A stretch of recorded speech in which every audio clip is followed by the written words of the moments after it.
बिस्मिल्लाहिर्रहमानिर्रहीम। अस्सलाम वालेकुम नाजरीन, आप यूट्यूब चैनल देख रहे हैं, मैं इमरान खान हूँ। नाजरीन, रिजवी बरादरान का पता चल गया है कि ये कहाँ पे गए, क्योंकि अब ख़बरें चलवाई जा रही हैं पाकिस्तान के टीवी चैनल्स पे और ज़राए से ये ख़बरें दी जा रही हैं कि जनाब रिजवी बरादरान का पता चल गया है। उन्हें वार्न किया गया है कि वो गिरफ़्तारी दे दें या फिर उनके ऊपर ऑपरेशन किया जाएगा और उनको गिरफ़्तार कर लिया जाएगा। तो ये बड़ी पुरानी कहानी है। ये साफ साफ और सीधी सीधी बात यह है कि रिजवी बरादरान जो है वो एजेंसियों की तहवील में नॉर्मली ऐसे ही होता है। अब वो ज़ख्मी हैं या ठीक हैं या वो सलामत हैं या क्या मामला है ये भी नहीं पता, लेकिन ये ज़रूर है कि ये एजेंसियों की कंट्रोल है मामला। और अब फैसला किया गया है कि उन्हें पुलिस की हिरासत में दे दिया जाएगा या पुलिस जो है वो उनकी गिरफ्तारी डाल देगी। सादी बात ये है और ये सब जानते हैं, कोई ढकी छुपी बात नहीं है।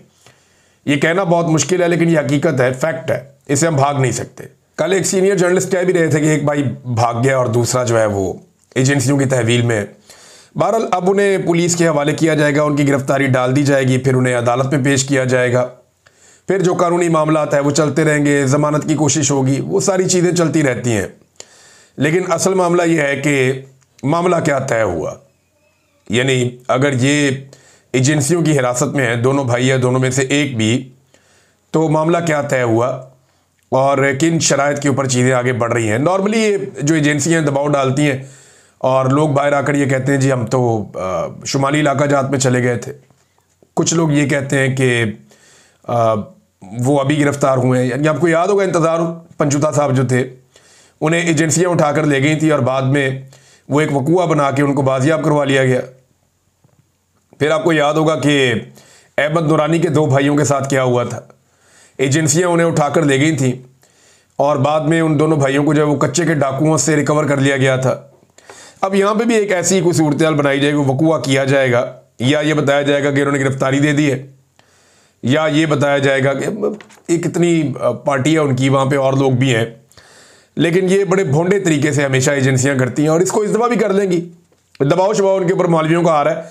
आहिस्ता आहिस्ता लोग जागना शुरू हो गए हैं, बात करना शुरू हो गए हैं कि मुरीद के अंदर जुल्म किया आपने, आपको ये नहीं करना चाहिए था। अगर एक पॉलिटिकल पार्टी या ये एक जिस तरीके से तरीके लब्बैक की सियासत थी उससे तो बहुत लोगों को इख्तलाफ है, मुझे भी है, लेकिन बात यह है कि ये कोई तरीका तो नहीं है कि आप घेर घार के चारों तरफ से और गोलियां चलाना शुरू कर दें और इंसानों का कत्लेआम कर दें। अब जो लोग मारे गए हैं वो वापस तो नहीं आ सकते। अब उनकी फैमिलीज़ को जो तकलीफ है, जो कर्ब है, वो उसका कौन मुदावा करेगा। मुफ्ती तकी उस्मानी साहब ने एक स्टेटमेंट जारी किया है।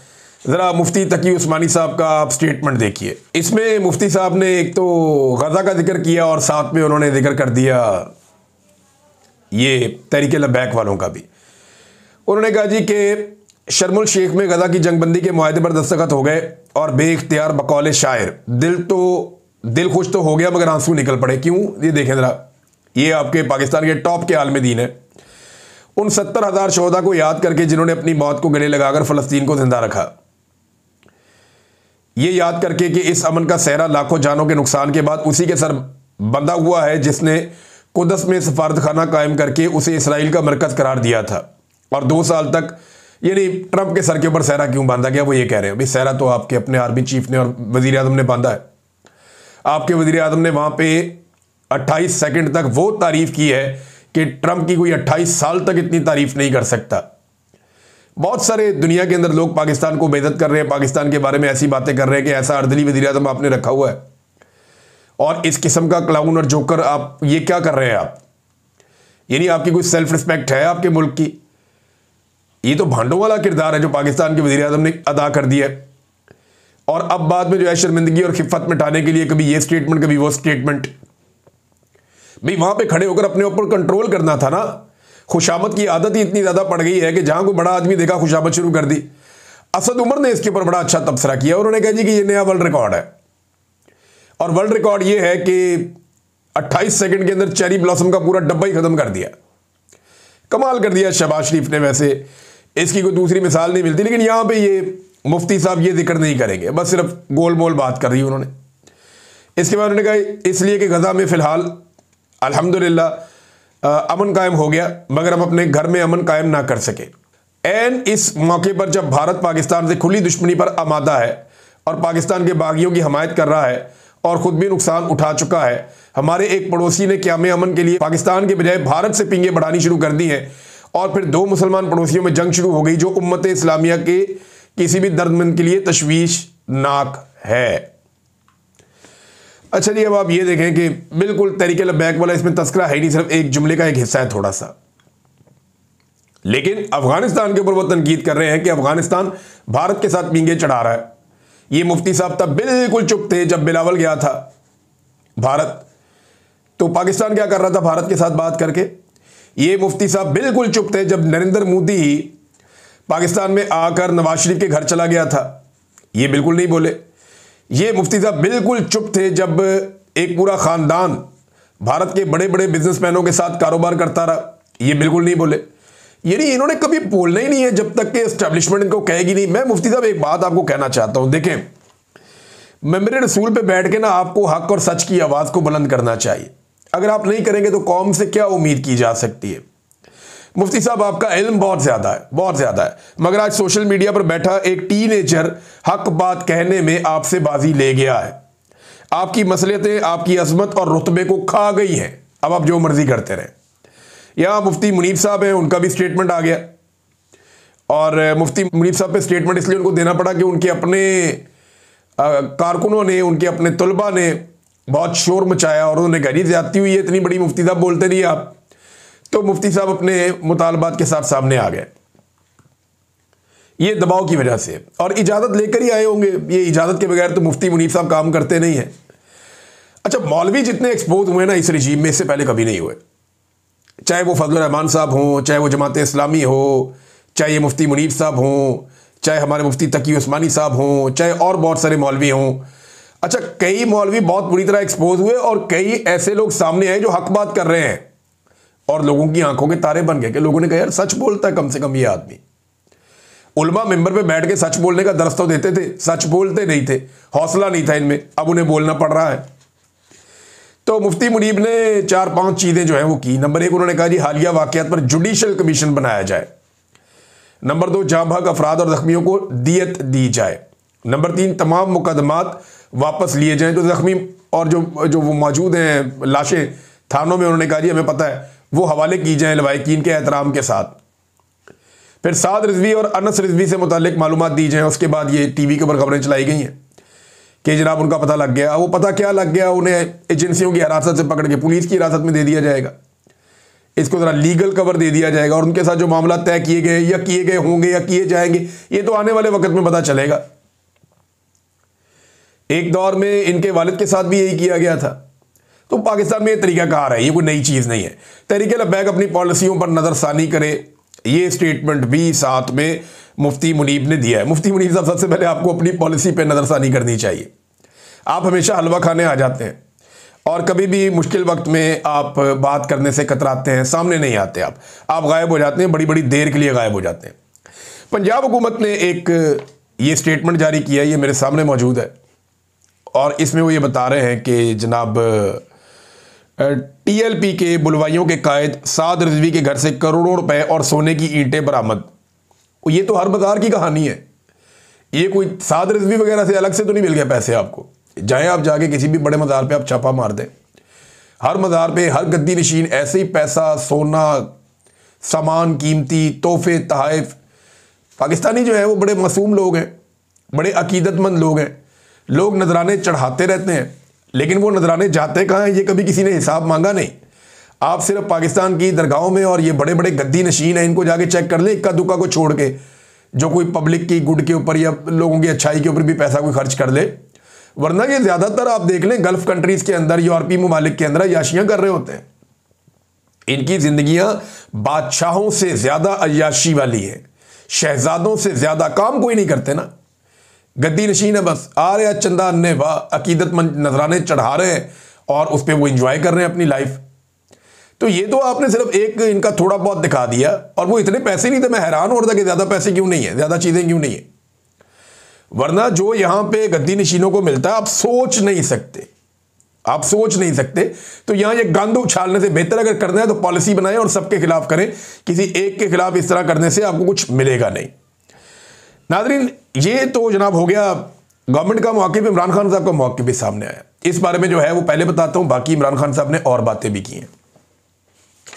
एक तो इमरान खान साहब ने कहा जी तहरीक लब्बैक पे जो गोली चली उसकी उन्होंने मजम्मत की। उन्होंने कहा जी ये गलत है।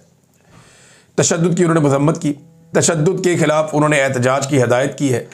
साथ इमरान खान साहब ने कहा जी कि गोली निहत्ते लोगों पर चलाना जो है वो इसकी कोई इजाज़त नहीं होनी चाहिए, ये गलत हुआ। तो इमरान खान साहब ने अपनी पहली ही मुलाकात में तहरीक लब्बैक के हवाले से अपनी पॉलिसी क्लियर की और उन्होंने कहा जी कि ये जो कत्लेआम हुआ ये गलत हुआ, ये ऐसे नहीं होना चाहिए था। दूसरा, इमरान खान साहब ने कुछ फ़ौज के बारे में और तालिबान के बारे में भी अपना स्टेटमेंट और ये जो दहशतगर्दी इसके बारे में अपना स्टेटमेंट दिया है। बैरिस्टर सैफ जो स्टेटमेंट बाहर लेकर आए, इमरान खान ने कहा है कि दहशतगर्दी के खात्मे का हल सियासी तौर पर निकालना चाहिए। उनकी फैमिली फ़ौज में है, फ़ौज से उनकी कोई दुश्मनी नहीं है। इमरान खान ने कहा कि गद्दारी के सर्टिफिकेट बांटना बंद होना चाहिए। अफगानिस्तान पर हमलों के नतीजे में दहशतगर्दी बढ़ने का खतरा है। ये बैरिस्टर सैफ ने इमरान खान साहब का पैगाम पहुंचाया। फिर इमरान खान साहब ने कहा कि अगर मैं तनकीद करता हूं तो सियासतदान के तौर पर पॉलिसी पर तनकीद करता हूं ताकि कोई हल निकले। फौज भी मेरी है, मुल्क भी मेरा है और शोहदा भी हमारे हैं। लेकिन ये इमरान खान ने कई दफ़ा कहा। कई लोग ना ये कोशिश करते हैं कि जैसे फ़ौज की और तहरीक इंसाफ की कोई जंग चल रही है, या कुछ लोग ये कहना चाहते हैं कि जैसे पाकिस्तान की फ़ौज में और इमरान खान के अंदर कोई लड़ाई चल रही है। नहीं, ऐसा नहीं है। ये एस्टेब्लिशमेंट के चंद लोग हैं, जो मिलिट्री एस्टेब्लिशमेंट जिन्हें हम कहते हैं, जो अपनी नौकरियां पक्की करने के चक्कर में अपनी पॉलिसियां जो हैं वो तब्दील करते रहते हैं। ये जनरल फैद हमीद जैसे, जनरल बाजवा जैसे, अभी बहुत मौजूदा जो DGISI हैं, आर्मी चीफ हैं, ये लोग इसी तरह काम करते हैं ना। सबको अपना अपना फ़ायदा होता है। अब आर्मी चीफ की एक्सटेंशन का मामला आया हुआ है, DGISI ने अभी भी एक्सटेंशन ले ली है। तो उनकी जो पॉलिसीज है उनके ऊपर तनकीद माजी में भी होती थी, अभी भी होती है, कोई नई चीज़ तो है नहीं। अब इसका मतलब ये नहीं है कि फ़ौज के साथ कोई दुश्मनी हो गई है या फ़ौज के साथ कोई जंग शुरू हो गई है। फ़ौज एक ऐसा इदारा है जिसको पाकिस्तानी अपना खून पसीने की कमाई में से अपना पेट काट के इन्हें पालते हैं, इस फ़ौज को। तो जिसको पाकिस्तानी कौम अपना खून पिला रही है उससे नफरत क्यों करेगी? अभी आप देखें ना, मैंने 1-2-4 दिन पहले भी कहा था कि अफगानिस्तान हो या इंडिया हो, बाहर से ज़रा सा कोई पाकिस्तानी फ़ौज को तंग करता है, पूरी कौम फ़ौज के साथ खड़ी हो जाती है। लेकिन सेम टाइम में मैंने ये सवाल भी उठाया था कि फ़ौजी क़यादत जो फैसले करती है, क्या वो वफा निभाते हैं अवाम के साथ, जो अवाम उनके साथ वफा निभाती है? ये सवाल अपनी जगह पे मौजूद रहेगा। और मिलिट्री एस्टेब्लिशमेंट को अपनी गंदी सियासत के इस्तेमाल के लिए फ़ौज को बतौर इदारा इस्तेमाल करना बंद कर देना चाहिए। ये बात मैं नहीं, PMLN, पीपल्स पार्टी सारे करते रहे हैं, आज PTI भी ये बात कर रही है। और इमरान खान साहब ने क्लियरली कहा जी फ़ौज के साथ कोई दुश्मनी नहीं है, फ़ौज भी मेरी है, मुल्क भी मेरा है। ये इमरान खान साहब की ओनरशिप है जो हमेशा वो लेते हैं। नाज़रीन, सुहेल अफरीदी आ नहीं रहा। अब सुहेल अफरीदी अब तक की इतला के मुताबिक वो आ ही गया है, क्योंकि अदालत ने ऑर्डर दे दिया, पेशावर हाई कोर्ट ने, और चीफ जस्टिस ने कहा जी कि कल शाम 4 बजे तक सुहेल अफरीदी का हलफ ले गवर्नर, और इस बारे में पाबंद कर दिया। अब कालक अपने मुंह पे मल ली थी गवर्नर ने भी और एस्टेब्लिशमेंट ने भी, और सबने ये कह दिया जी ये तो नहीं आएगा। और टाउटों को मेरा मशवरा है, देखें अब आप एस्टेब्लिशमेंट के अंदर अब वो बात रही नहीं। ये माजी में जो बात करते थे वो पत्थर पे लकीर हो जाती थी, तो आप दावा कर देते थे कि ये तो कभी नहीं होना। तो अब एस्टेब्लिशमेंट के कहने के ऊपर ना आप किसी को ख़त्मशुद ना कहा करें। एस्टेब्लिशमेंट के कहने के ऊपर या उनकी यकीन दहानी के ऊपर आप कोई बड़ा बोल या बड़ा दावा ना किया करें। अभी कुछ लोग कह रहे थे मेरा नाम बदल देना, मैं माफ़ी मांग लूंगा अगर ये वज़ीर आला बन गया, ये कभी भी नहीं बनेगा, ये बन ही नहीं सकता, फैसला हो चुका है। ये एस्टेब्लिशमेंट आपको कहानियां सुनाती है। वो बेचारे कहते भी ठीक है, उनका ये नीयत भी होती है, लेकिन अब उनमें वो दमखम नहीं है, उनमें वो पसली नहीं है। पाकिस्तानी कौम उनसे बहुत ताकतवर और बहुत आगे निकल गई। अब एस्टेब्लिशमेंट को यू टर्न लेने पड़ते हैं, अपने फैसले बदलने पड़ते हैं। अब आने वाले दिनों में और भी फैसले बदलते हुए देखेंगे। तो मुंह काला किया कुछ लोगों ने अपना। अब बिलावल जो है वो गोंगलुओं से मट्टी झाड़ते हुए गवर्नर को कहता है, गवर्नर साहब आप जहाज लेकर जाएं खैबर पख्तूनख्वा और जाकर अपनी आईनी जिम्मेदारी पूरी करें। तो पिछले 4-5 दिन से क्या हो रहा था, ये जो 8 तारीख से ड्रामा लगाया हुआ है और आज 14 तारीख है, पिछले 1 हफ्ते में आपने इस लेवल का ड्रामा किया है। पीपल्स पार्टी ने ऐसा गंद मारा है, पीपल्स पार्टी ने, ये जमहूरियत की सबसे बड़ी दुश्मन है पीपल्स पार्टी। इनको सिर्फ इक़्तिदार चाहिए। बिलावल का वो जुमला याद है आपको, ब्रूट मेजॉरिटी, वो बात याद है, डंडे वाली जमहूरियत, यही बिलावल है ना। और अब गवर्नर को पहले बिठाया हुआ था सिंध के अंदर के इधर बैठो, नहीं जाना वहां पे खैबर पख्तूनख्वा। अब जब अवाम भी खड़ी हो गई, वहां वोट भी बढ़ गए, एक भी एमपीए इनसे नहीं टूटा। इनकी सारी उम्मीदें ये थी कि पैसा वैसा खर्च करके वहां पे जो ताकत है एस्टेब्लिशमेंट की उसको इस्तेमाल करके कुछ एमपीएस तोड़े जाएंगे, इलेक्शन को डिले किया जाएगा और अपना वजीर आला लेकर आ जाएंगे। अब इस चक्कर में मौलाना फजलुर रहमान साहब की बातचियां खेल गई थी। मौलाना फजलुर रहमान साहब का किरदार जो है पाकिस्तान की सियासत में हमेशा बहुत अजीब और घिनौना रहा। मुशर्रफ दौर के अंदर मुशर्रफ को सपोर्ट करना हो, मौलाना फजलुर रहमान साहब ने अपना किरदार अदा किया। हर डिक्टेटर को मौलाना फजलुर रहमान ने सपोर्ट किया और उसके बदले में अपने लिए और अपनी फैमिली के लिए फायदा हासिल किया। ये हमेशा इक्तदार के अंदर रहे।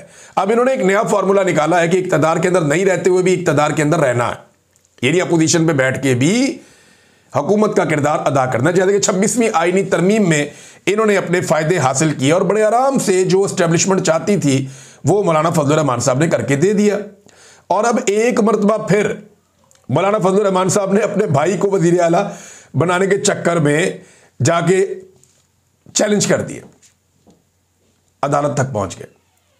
यानी एक अजीब कालक है, सब अपने मुंह पे मल लेते हैं। फजलुर रहमान साहब के बारे में ना बड़ी प्यारी बात की मुस्तफ़ा नवाज खोकर साहब ने। उन्होंने कहा जी मौलाना फजलुर रहमान की छोटी सी ख्वाहिश क्या है, एस्टेब्लिशमेंट तहरीक इंसाफ के मेंबर्स तोड़कर उन्हें दे दें ताकि वो अपने भाई को वजीर आला बना सकें। एक बंदा भी नहीं टूटा। 26वीं तरमीम हो, मुशर्रफ का LFO हो, हर मौका पर मौलाना हलवा खाने के लिए फौरन तैयार हो जाते हैं, बशर्तिया के मीठे का तनासुब ठीक हो। मौलाना साहब को मीठा चाहिए, हलवा चाहिए, लेकिन मीठा अपनी मर्जी का होना चाहिए और मीठा मीठा हफ हफ, कड़वा कड़वा तू तू। मौलाना साहब ने वैसे फजलुर रहमान साहब ने ना ये जो JUI की सियासत है इसको तबाह बर्बाद कर दिया। अपने और अपनी फैमिली के ज़ाती फ़ायदों के लिए ना इनको बहुत दफ़ा मौका मिला अवाम में हीरो बनने के लिए, लेकिन मौलाना साहब ने हर मौका ज़ाया किया और बेड़ा ही गर्क किया अपनी और अपनी जमात की सियासत का, बल्कि नाम डबो दिया। अब थोड़े दिन पहले ये खुशियां मना रहे थे कि गंडापुर चला गया, अब नए वज़ीर आला की जगह अपने भाई को लाना चाहते हैं। सब अब एजेंसियां बंदे तोड़े, या टोटल आपकी डबल फिगर में आपकी सीटें नहीं हैं, मखसूस नशस्तें छीन छीन के आप यहां तक पहुंचे हैं, फिर भी उनके पास इतनी बड़ी अक्सरियत है कि आप उनके मुकाबले में कख नहीं है। मुझे हैरत होती है कि किस तरीके से कोई ये सोच भी सकता है कि मैं अपना वज़ीर आला ले आऊंगा, लेकिन फजलुर रहमान साहब हर वक्त दाव की तलाश में बैठे रहते हैं और उन्हें लगा कि शायद यहां उनका दाव लग जाएगा। नाज़रीन, तर्जुमान चीनी वज़ारत ख़ारजा का एक स्टेटमेंट आया और वो स्टेटमेंट जो है पाकिस्तान के उन मिनरल्स के हवाले से है जो डोनाल्ड ट्रंप को दिए गए और पाकिस्तान की और अमेरिका की जो रेयर अर्थ मिनरल्स की डील है उसके ऊपर उनसे सवाल किया गया। उसमें वो कोई क्लैरिटी लेकर आए। अभी छोटी बात है लेकिन मुस्तकबिल में ये चीज़ें खुलेंगी। और पाकिस्तानी रहनुमाओं को ये सवाल के जवाब में उन्होंने कहा है, पाकिस्तानी रहनुमाओं के अमरीकी सदर को दिए हुए मिनरल सैंपल दरअसल कीमती पत्थरों के नमूने थे, ये उन्होंने कहा, जो खरीदे गए थे। पाकिस्तान ने वादे किया है कि किसी सूरत चीन के मफादात को नुकसान नहीं पहुंचेगा।